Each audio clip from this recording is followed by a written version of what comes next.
Assalamualaikum warahmatullahi wabarakatuh. Apa khabar kawan-kawan di luar sana? Semoga semuanya berada dalam keadaan sihat sejahtera. Hari ini kita sambung bedah novel Anding Ayangan. Bab yang pertama, muka surat 13 hingga 20, karangan Ramli Awang Mursyid, novelis thriller nombor 1 di Malaysia. Pertama sekali, selamat datang saya ucapkan ke channel Afiq Al-Arawi. Bagi yang belum subscribe, sila subscribe channel tanda support dan jangan lupa tekan loceng untuk dapatkan notifikasi video-video yang seterusnya. Okey, peringatan, video ini mengandungi spoiler. Bagi kawan-kawan yang tidak mahu tahu kisah Anding Ayangan, boleh skip, jangan tonton video ini. Tapi bagi kawan-kawan yang nak tahu apakah kesudahan novel Anding Ayangan, teruskan tonton video ini hingga akhir. Dah ready kawan-kawan? Jom kita sambung.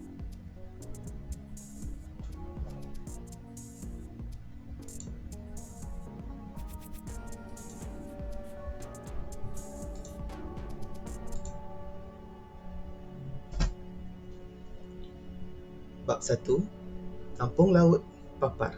10 tahun kemudian, Nian telah diangkat menjadi keluarga Haji Mat Nur dan Awang Aman. Sebuah rumah kecil didirikan berhampiran pinggir sungai khusus untuk Nian. Kedua-dua orang tua itu berusaha mendapatkan status pemastautin tetap. Nian memandangkan lelaki itu tidak memiliki sebarang dokumen pengenalan diri. Dalam hal ini, Ketua Kampung Pangeran Ahmad turut membantu. Urusan melibatkan pihak polis dan Jabatan Pendaftaran Negeri. Bagaimanapun, usaha itu bukanlah mudah memandangkan Nian mengalami amnesia, langsung tidak ingat siapa dirinya sebenar.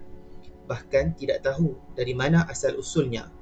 Cuma Nian dipercayai berasal dari daerah pantai barat selatan berdasarkan penggunaan dialek Brunei dalam logat percakapannya seharian. Sesekali kedengaran seperti berbahasa Kadayan. Kedua-dua dialek hampir serupa. Namun selama tempoh itu juga, selanga lisan Nian mulai bercampur dengan bahasa Melayu dialek Bumiputera. Lebih mengagumkan, dia pandai membaca Al-Quran, taat solat fardu 5 waktu. Satu lagi, Nian mempunyai bakat bercerita. Nian telah menjadi nelayan sejak 10 tahun lalu, menjadi pembantu kepada Haji Mat Nur dan Awang Aman. Sayangnya, Awang Aman telah meninggal dunia 3 tahun lalu akibat keuzuran. Nian berasa sangat kehilangan kerana orang tua itu banyak menolongnya selama ini. Tempat arwah digantikan oleh seorang anak muda bernama Damit. Belajar setakat tingkatan 3 dan tidak lulus peperiksaan menengah rendah. Pernah kerja sambilan di Kota Kinabalu.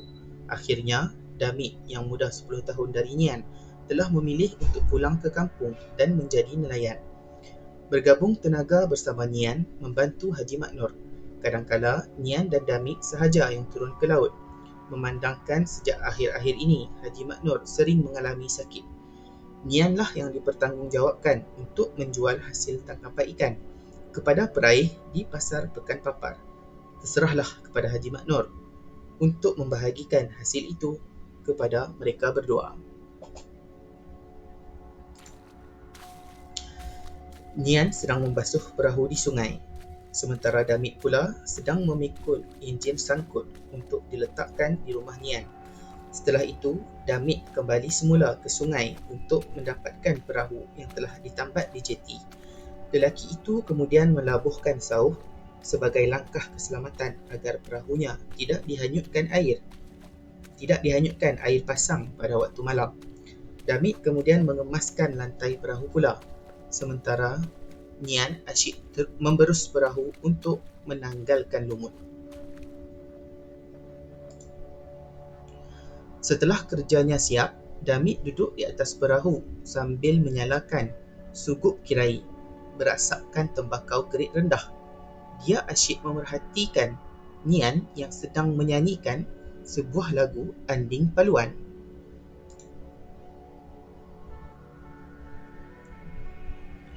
Iramanya mirip lagu Adai-Adai yang popular di wilayah Persekutuan Labuan dan negara Brunei Darussalam. Lagu orang mengail ikan di lautan sebagai hiburan dikala sepi. Dikatakan lagu itu sering dimasyhurkan dalam kerabat istana Kesultanan Brunei sekitar tahun 50-an dulu. Kita cuba dengar lagu tu macam mana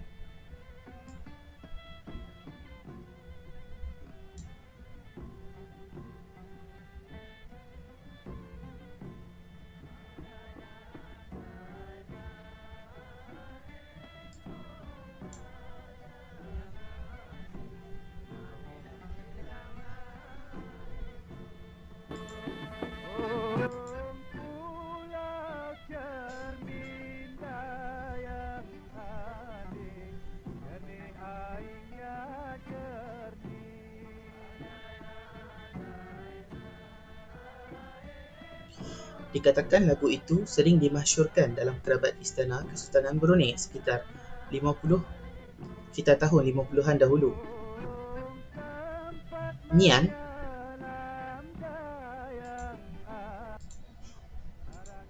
Nian, kau suka berlagu adai-adai, tegur Damit. Ni lagu Anding Paluan, kata Nian dengan selamba. Mirip benar bunyinya, usik Damit. Nian tidak menjawab. Reka menyanyi lagu Anding Paluan itu. Dari mana kau belajar lagu Anding Paluan tu? Tanya Damit lagi. Nian berhenti memberus badan perahu itu. Berkerut wajahnya seketika. Pandangannya tidak semena-mena terlangoi ke langit biru. Cuba mengingati berkenaan Anding Paluan, tapi sayang, tidak sekelumit pun ingatan yang teraih ke dalam benaknya ketika ini. Sejenak Nian diam berfikir sehingga menimbulkan urat kepala yang berselirat di dahi. Aku tak ingatlah Damit, keluh Nian. Peliknya kau ni Nian, ujar Damit tertawa kecil. Entahlah, miring barangkali otakku ni, keluh Nian lagi. Bukan miring, tapi pelupa. Tua sudah kan? Damit tergelak keras. Nian hanya tersengih menyambut gurauan kasar rakan seperahunya itu. Kadang-kadang aku tengok kau bercakap sendirilah.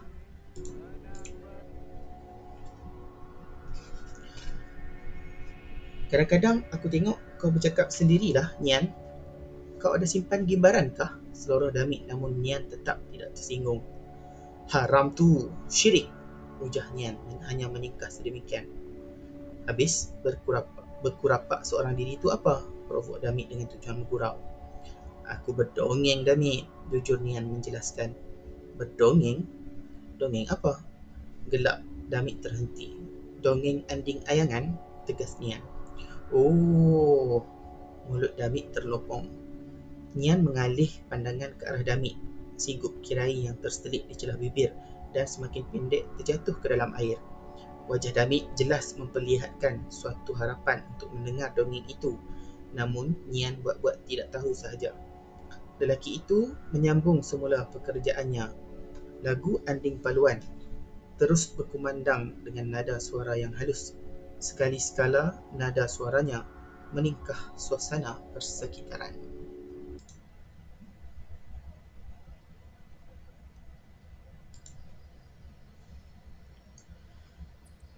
Nian tidak mempunyai corak kehidupan yang menentu. Setiap malam, dia akan bersolat maghrib dan isyak di surau. Kemudian terus pulang ke rumah. Kadang-kala Haji Mak Nur mengajak ke rumahnya, berbual-bual, menyentuh berbagai topik dan menonton siaran televisyen. Bagaimanapun, banyak waktu malamnya dihabiskan dengan bermenung di tangga rumah keseorangan. Dia lebih senang menyaksikan keindahan hamparan cakrawala. Sudah 10 tahun dia berkelakuan begini, sambil-sambil mengerah otak, meraih asal-usul dirinya yang tertapuk di celah urat pemikiran. Dalam tempoh itu juga, Nian gagal memperolehi sebarang jawapan. Mungkin belum masanya rahsia diri terungkai. Begitu juga malam ini, Nian termangu sendirian. Assalamualaikum. Damit muncul tak kala malam semakin sepi. Waalaikumsalam, lemah lembut Nian menjawab. Aku datang bersama butak ni, kata Damit. Seorang anak remaja muncul di sebelah Damit. Dipanggil buntak kerana memiliki tubuh yang kecil dan tidak setanding tingginya berbanding Damit. Kedua-dua mereka menyusul punggung di atas tangga rumah kecil itu. Malah Damit dan Buntak kelihatan tersengih-sengih. Mereka mengharapkan sesuatu, namun belum dinyatakan lagi. Kelagi malam, kan subuh. Buat apa datang kemari? Soal Nian. Aku berpadah ke si Buntak pasal dongeng anding ayangan, Damit berselanga. Kenapa pula dengan dongeng anding ayangan? Wajah Nian berkerut. Kami mahu mendengar dongeng tu, Nian, sampuk Buntak. Hish, mana aku tahu cerita tu, tingkah Nian. Ngapa Nian ani? Siang tadi jaknya tahu dongeng anding ayangan, Bukit Damit. Jelas sekali tutur katanya mengandungi perasaan kecewa. Walhal dia telah pun menceritakan tentang kepandaian Nian dalam berdongeng kepada rakan baiknya Buntak. Alih-alih Nian menafikannya pula. Takut Damit dituduh berdusta kelak. Iyakah? Nian mengerutkan wajah kusamnya. 10 tahun lalu dahulu, ketika dijumpai Haji Mat Nur dan arwah Awang Aman terapung hanyut di Sungai Papar, wajah itu tampak cerah. Kini setelah menjadi nelayan, kulit cerahnya beransur berubah rona, menjadi sawo kemerahan akibat terbakar matahari di lautan dalam. Nian tidak lagi sekacak 10 tahun lalu. Rambutnya kerap tidak disisir kemas. Sedikit diwarnai kekuningan kerana dibiarkan tanpa minyak rambut. Sesiapa yang baru bertemu dengan Nian pasti akan muncul persepsi terlanggang di benak masing-masing. Ibarat orang banyak menanggung masalah. Kusam seperti orang miring otaknya. Tampak pendiam menyerupai orang pembengis. Allah, Nian ni. Keluh menghempas terlempiaskan Damit. Buntak melihat Nian dengan pandangan serong, seraya membisikkan sesuatu pada Damit. Nian memerhatikan tingkah songsang itu dengan syak wasangka. Tidak baik berbisik di hadapan orang, tegur Nian. Buntak tersentak berkali-kali berdehem. Buntak berpadah.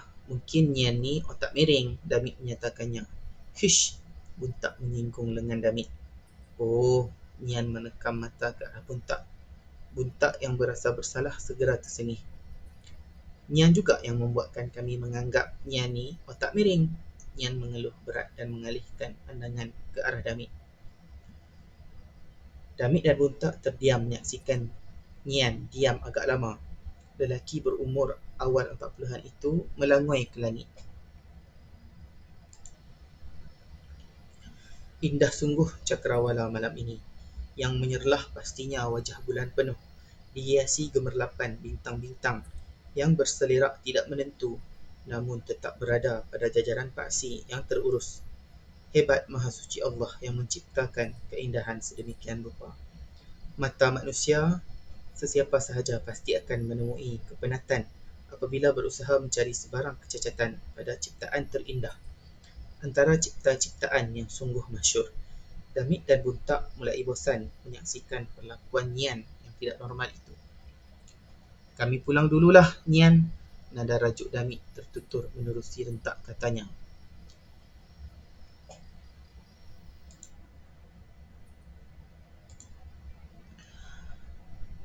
Aku pernah kenal seorang perempuan paling cantik sebelum terdampar di sini. Tidak semena-mena Nian menyatakannya tanpa berkalih pandangan ke arah dua lelaki itu. Damit dan Buntak yang baru mengangkat punggung terpaksa duduk semula. Dia sudah berdongeng tu, bisik Damit. Macam orang menurun saja, bisik Buntak pula. Shh, kita tunggu dan lihat saja, tegur Damit. Buntak sekadar mengangkat ibu jari membuat isyarat thumbs up, menyatakan kata setuju. Dia menyangka bahawa Damit pernah mendengar dongeng Nian sebelum ini. Tidak pula mengetahui bahawa rakan baiknya itu tidak pernah mendengar apa-apa cerita tentang dongeng anding ayangan yang diperkisahkan oleh Nian sendiri. Hanya sekadar mendengar lelaki itu mendendangkan dondang anding paluan sahaja ketika berada di mana-mana, sama ada di lautan maupun semasa membersihkan perahu. Dalam menungannya, merenung wajah bulan, Nian pun berkisah tentang sebuah dongeng yang masyhur dipanggil dongeng Anding Ayangan. Perempuan itu bernama Cahaya, seorang perempuan yang sungguh taat menjalani agama Islam. Wajahnya mulus, indah bak sang bidadari jelmaan dari syurga. Sayang, Cahaya hanyalah seorang perempuan di kalangan manusia biasa yang hidup secara sederhana. Senyumannya sukar dilihat oleh mana-mana lelaki kerana selalu disembunyikan di sebalik selendang yang berlapik menutup kerudung kepala. Cahaya, anak seorang penghulu Sunni yang memerintah sebuah permukiman Anding, bukan Sidayang Anding, dalam cakupan kerajaan Ayangan, bukan negeri Daulah Kayangan. Ramailah kaum lelaki yang terpikat dan mabuk cinta pada Cahaya, namun tiada seorang pun yang berjaya menambat hati. Hasrat setiap lelaki pun ditolak, sehingga menimbulkan sengketa sesama mereka yang berpetualangan. Ramai yang terpaksa menyingkir dek akibat kecewa. Tidak kurang juga yang memutuskan untuk berkelana, mencari penawar luka di dada. Sebuah penolakan ibarat sebidang dada yang terobek. Hati bagai diragut, jantung umpama tergugat. Lumpuh jiwa, maka matilah rasa. Terpunduk layu para petualangan, bertebaran di merata bumi mencari pengganti. Hanya seorang Ayubi yang berjaya memikat hati Cahaya. Cahaya suka padanya. Walhal Ayubi itu bukan orang beragama, melainkan musuh durjana di kalangan manusia. Okey kawan-kawan, itu sahaja bab yang pertama, kesinambungan daripada prolog dan prolog 2 yang telah saya baca. Baik, bagaimana kawan-kawan bab yang satu ini? Bagaimana jalan ceritanya? Best ataupun tidak? Okey, komen di bawah. Okey, kalau ada selanga Brunei yang saya baca tadi macam tidak berapa tepat, boleh kawan-kawan dari negara Brunei, Darussalam, tolong komen di bawah bagaimana selanga saya baca. Kalau kurang tepat, tak mengapa, nanti saya cuba improvekan di lain masa, insya-Allah. Okey, kalau rasa video ini best, sila like, share dan subscribe. Jangan lupa tekan loceng notifikasi untuk mendapatkan pemberitahuan video yang